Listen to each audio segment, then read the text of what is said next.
We can cross now to France 24's Dheepthika Laurent, who was in court for us. Dheepthika, what did prosecutors have to say this morning?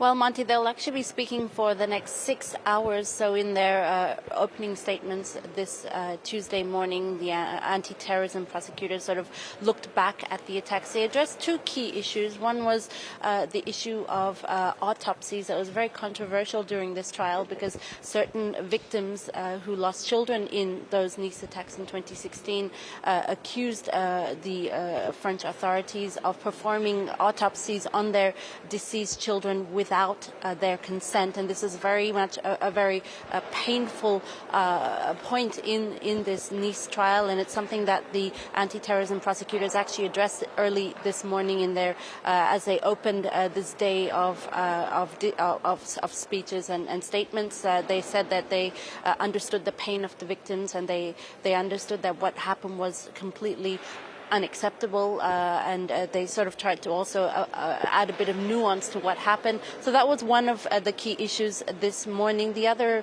issue or the other key point will, as you mentioned, will be outlining the sentences of the 8 defendants who are on trial here for having aided and abetted the Nice attacker. Now, the anti-terrorism prosecutors also told the court this morning that they will not, despite the pain and suffering of the victims, they will not face they will face the punishment that is adequate for their participation in the Nice attacks. For instance, 3 of the 8 defendants are facing terrorism charges. Ramzi Arefa, he's facing the most severe sentence of life in prison, but the anti-terrorism prosecutors said that is only because he is there is a recidivist charges against him as well. Meanwhile, the other 5 defendants are facing non-terror related charges of arms trafficking or weapons trafficking. So these sentences will be specified over the next coming hours this Tuesday, Monty. Well, so then what happens next in the process after the prosecutors are done outlining or, laying out these possible sentences as the trial finally wraps up?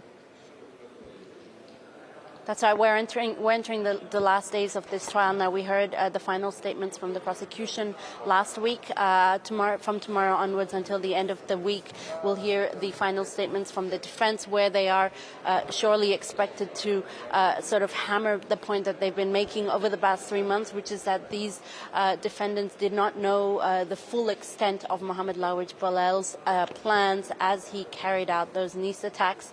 Next Monday, or early next week at least, as per French law, we'll be hearing from the defendants themselves if they choose to address the courtroom before that much-awaited verdict that's expected next Tuesday, Monty, where we'll finally know what the court decides as punishment for these 8 defendants involved in the 2016 Nice attacks. Yeah, certainly a long process, especially for the families of the victims there. France 24's Dheepthika Laurent reporting for us from the courtroom. Thanks so much, Dheepthika.